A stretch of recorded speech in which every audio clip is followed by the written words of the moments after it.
Oke teman-teman, ketemu lagi bersama saya Koko anak kemarin, dan di sebelah saya ada Sucan, mekanik kita yang paling culture. Nah, hari ini kita bahas edukasi lagi tentang hal yang teknis, yaitu kita bicara tentang apa, Jan? Rim brake dan disc brake. Oke, rem ya, sistem pengereman rim brake atau disc brake. Kamu bangsa apa, Jan? Saya bangsa rim brake. Sepedamu pakai disc brake apa Iya. rim brake? Disc brake. Nah, bangsa rim brake. Saya sembarang, yang penting bisa dipancal dan safety. Oke, pertama kita mau bahas dulu nih, Chan, kenapa kamu milih jadi tim rim brake? Ya karena itu saya mikirnya kan teknis toh. Kalau kenapa-napa, setidaknya orang awam bisa benerin. Terus bawa kemana-mana ada apa-apa kan simple lah. Pokoknya nggak pakai minyak-minyak gitu. Minyak apa, Chan? Minyak hidrolis. Oke. Cuma kan ngerinya kalau pas turunan hujan gitu. Kalau turunan hujan kenapa? Kan istilahnya kan itu pakai seling, jadi kekuatan kita 10% di itu ya 10% di cengkraman wheelsetnya, kecuali kalau ini cuma 10%, di sana kan bisa 20-30%, soalnya kan kebantu sama minyak hidrolisnya. Oke, wah ini langsung di-spill nih bedanya pakai rim brake sama pakai disc brake. Jadi kalau disc brake kita dibantu dengan hydrolis oil ya, jadi lebih ke teknisnya hydrolis oil. Sedangkan kalau rim brake kita hanya menggunakan kolor atau kita menggunakan wire, di mana wire itu sendiri real time ya. Ya. Jadi ketika kita mencetnya sedikit ya dia nyautnya sedikit, dia nyokot gigitnya sedikit. Tapi ketika kita neken sekali ya dia bener-bener ngerem ya. Ngerem. Jadi kasarannya lebih capek ngerem pakai rim Ya. brake apa disc brake? Lebih capek itu rim brake. Rim brake. Rim brake. Oke. Jadi kita belajar dulu nih jenis-jenis rim brake ya. Kita kan ada yang rim brake itu ada yang pakai alloy, Ya. ada yang rim brake-nya pakai karbon, ada juga yang pakai bahannya grafin. Ya. Jadi dia bukan kayak karbon jadi hampir nggak bunyi. Ya. Kemudian lebih cepat dingin ya. Ya, betul. Kemudian ada yang bahannya lagi besi ada ya, Jan? Besi ada. Besi ada ya, yang lama-lama ya? Yang lama-lama. Yang lama-lama itu juga pakai besi. Sistem pengeremannya ada yang V-brake, nanti ada footage-nya, ada V-brake, U-brake. Kalau ini masih U-brake ya? U-brake. U-brake kenapa? Karena bentuknya U. U. Ya, kalau V, dia dari bawah ya, Jan? Ya. Dari bawah, kolornya di atas, dia Betul. mencapit bawahnya itu dicapit dari kolor yang di atas ya. Nah, ngomong tentang rim brake dulu. Kadang kan kita mesti nyetel-nyetel terus ya, Jan? Iya, betul. Kalau dibilang ribetnya mungkin sama ya, Jan, sebenarnya. Sama sebenarnya. Bedanya mungkin kalau rim brake dimanapun kita bisa setel sendiri ya. Betul. Ya itu. Karena kita pakai wire nih. Tapi kalau disc brake kita nyetelnya cuma sekali, Ya. makainya Seterusnya enak. seterusnya sampai terasa dalam gitu. Ya kampasnya mau habis. Nah, jadi sedikit banyak nih. Kebetulan saya kan tiap hari sehari-hari juga bekerja di bidang mechanical ya, dari bidang tracking. Jadi otomatis sedikit banyak kita paham betul apa cara kerjanya hidrolis ya. Jadi rem hidrolis itu sendiri indikatornya rem itu sudah kampasnya habis itu yaitu pengeremannya terlalu dalam ya. Dalam. Atau ada dua macam. Kadang remnya terlalu dalam itu bukan karena disknya kampasnya habis, tapi kadang olinya kurang. Betul. Jadi pada saat dia mengangin-angin ya, kasarnya Iya. mengangin-angin itu apa ya? Membleeding. Bleeding. Ya? Membleeding hidrolis itu kadang masih ada gelembung udara yang belum dikeluarkan, Ya. sehingga kadang di rem itu ngempos. Ngempos. Kadang itu ngeblong nggak kadang? Ngeblong. Jadi memang kita panik kalau pas turunan. Jadi coba misalkan kita loh kok kempot, jadi agak dipompa-pompa gini. Soalnya kan mungkin di pistonnya masih ada angin. Nah, itu juga bisa membantu terjadinya ada pengereman ya. Iya, betul. Jadi kalau misalnya nih ngomonglah turunan ya, Ya. teman-teman agak mulai ngeblong atau ngempos karena teman-teman kurang jeli memeriksa kondisi sepeda sebelum digunakan, bisa dipompa supaya dia agak padat ya, Iya. udaranya agak kepompa. Iya. Jadi sistem kerjanya oli hidrolis ini yang ngerem itu kampasnya, tapi yang tenaga yang digunakan untuk pengereman adalah minyaknya. Betul. Didorong dengan teknologi dari minyak oli tadi yang menekan pistonnya sehingga pistonnya bisa menekan kampas mencepit di antara disc brake tadi. Nah, sehingga menjadikan disc brake ini sangat nyaman pada saat kita dibuat berkendara, dia akan sangat nyaman untuk pengeremannya.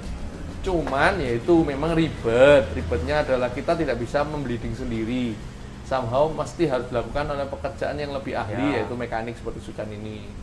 Jadi kalau bicara tentang hidrolis brake itu kita akan pengecekannya berkala, ya Chan ya. Pengecekannya lebih berkala.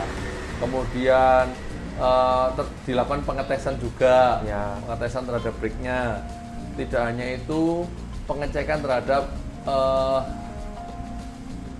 tuas remnya ya. Karena seal-nya itu di atas ya Chan? Iya, seal-nya di sini, di dalam sini. Di atas. Di bawah juga ada nggak Chan? Ada. Di bawah di hidrolisnya, di masternya ada? Di kaliper ada ya? Ada. Jadi teman-teman harus jeli memperhatikan yang ada di drifter, di hood, juga yang ada di kaliper. Jadi kalau misalnya untuk hidrolis, sebaiknya teman-teman jangan ngutak-ngatik sendirilah, mending bawa ke mekanik atau langganan teman-teman, bengkel langganan teman-teman untuk dicek secara berkala, karena namanya rem hidrolis itu nyawa ya, nyawanya di minyak ya. Betul. Jadi benar-benar kalau teman-teman suka nanjak, suka long ride, lebih baik dikontrol secara berkala. Sedangkan kalau rim brake nih, ada yang bilang gini Chan, rim brake itu kalau dibuat ngerem itu cepat panas. Ya. Hidrolis apa nggak bisa panas? Bisa. Sama. Gimana Chan? Cuma kan kalau hidrolis kan panasnya di disc brake-nya. Jadi dia taruhannya sama seal-nya kalipernya ini. Kalau ini kan di wheelset, selama wheelsetnya masih alloy sih aman. Tapi harus pinter-pinter mele itunya, kampas remnya. Kalau karbon ya kita ngeremnya agak mompa-mompa gitu, jangan diginikan terus, takutnya nanti pecah. Karena terlalu panas ya? Iya, terlalu panas. Jadi ada plus minusnya. Saya dulu kemarin kecelakaan ya pakai rim brake ya Chan ya? Rim brake. Karbon. Hujan. Kampasnya juga masih bagus ya? Masih bagus, tebel. Kampasnya tebel, pakai karbon, turunan rim blong. Intinya kalau hujan jangan goes. Jadi semua jenis rem baik adanya, ya baik adanya. Semua punya kelebihan. Untuk kenapa ya sekarang sepeda yang jauh-jauh, yang kayak gravel, apa itu malah mereka menggunakan jenis rem disc brake. Kenapa Chan ayo? Karena kan itu dia kan medannya pasir apa, jadi kan sini kasarannya banyak kotoran apa gitu. Kalau di disc brake kan setidaknya kan kena air, kena apa kan daya cengkramnya kan masih ada ya? Karena kan medannya bukan aspal loh. Paling bunyi ya? Bunyi. Nah, ada pertanyaan kadang nih, teman-teman mau bertanya, disc brake bunyi itu kenapa Chan? Ya karena kadang kita nggak sadar piringannya ini terkena kotoran minyak gitu biasanya. Minyak itu juga bikin bunyi ya? Iya. Caranya berarti dibersihkan ya Chan? Dibersihkan pakai tisu basah aja. Tisu basah cukup? Tisu magic Chan? Enggak. Oh, bukan tisu magic. Apa tisu magic? Enggak, tisu basah. Oke. Jadi dibersihkan dengan tisu basah sehingga nanti pengeremannya jadi nggak bunyi lagi ya? Nggak bunyi lagi. Berarti yang ada alkoholnya nggak Chan? Iya, yang ada alkoholnya. Tisu basah yang ada alkoholnya ya. Oke, kalau bicara ngomong rim brake, kalau misalnya perawatannya rim brake itu gimana Chan? Ya simple sih, cuma kalau misalkan hujan itu sering-sering kampasnya dibersihkan, disikat. Takutnya kan hujan kan kita nerjang batu, kerikil kecil-kecil masuk di sela-sela kampasnya. Jadi nanti waktu ngerem ini ngikis brake line-nya. Nah, gitu. Dan contohnya seperti ini mulai terkikis dikit-dikit ya Chan? Iya, betul. Tapi masih bisa dipakai. Masih ya? bisa. Jadi kalau teman-teman pakai rim brake, pengecekannya adalah selalu pengecekan pada kondisi kampas remnya rim brake teman-teman. Terus yang kedua, rim brake selalu pengecekan kolornya ya? Iya. Harus sudah ada rantas apa enggak? Ya. Sudah mulai aus apa enggak? Ya. Kemudian remnya keras atau tidaknya juga bisa dari seling ya? Bisa.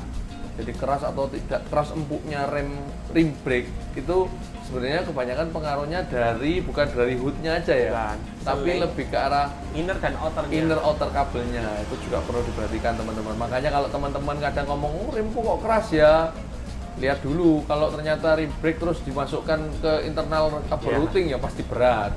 Karena pada dasarnya rim brake itu hampir jarang ada yang dimasukkan ke internal kabel routing. Ya. Karena dia lebih nyaman dan lebih responsif kalau dikeluarkan seperti ini. Ya. Oke teman-teman, apalagi ya, kalau teman-teman mau bertanya nanti silakan aja cek di komen kita, bisa tanya-tanya di komen kita, ya toh. Ya. Kemudian bisa request misalnya mau video apa lagi yang teman-teman ingin kita bahas secara gamblang dan secara sepengetahuan kita sebagai penghobi dari berdasarkan pengalaman kita, karena kita bukan expert ya teman-teman, kita berbicara berdasarkan pengalaman kita dan bagaimana kita merawat sepeda kita, bagaimana kita membersihkan sepeda kita.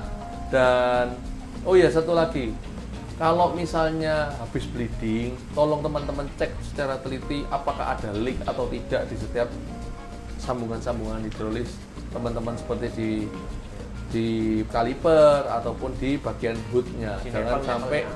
Jangan sampai ada rembesan atau apapun, karena sedikit rembesan itu awal dari bencana teman-teman. Kalau misalnya teman-teman lagi ngebut tahu-tahu nggak bisa ngerem.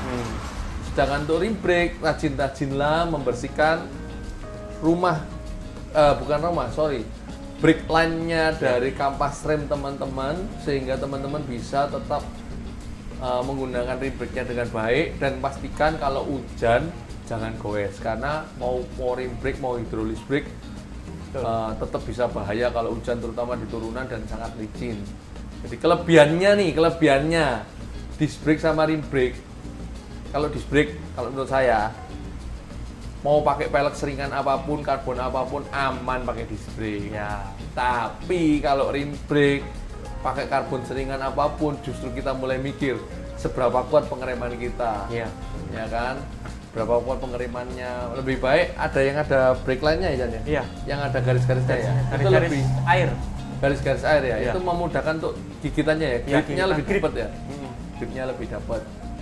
Itu aja menurut saya. Mungkin ada yang mau ditambahkan, Sujan? Sudah. Cukup ya? Cukup. Jangan berpanjang-panjang dan berlebar-lebar, toh belum tentu teman-teman nonton video ini sampai habis.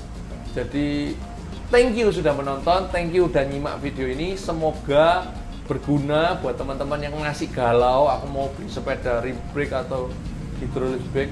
Cuman satu hal teman-teman, sekarang semua industri sepeda itu mulai mengarah pada hidrolis brake. Jadi kalau teman-teman masih punya rim brake, ya simpan aja, siapa tahu itu nanti akan jadi valuable bike for your future. Oke? Sekian dari saya Raka Kemarin pamit. Sujan pamit. God bless you, bye bye.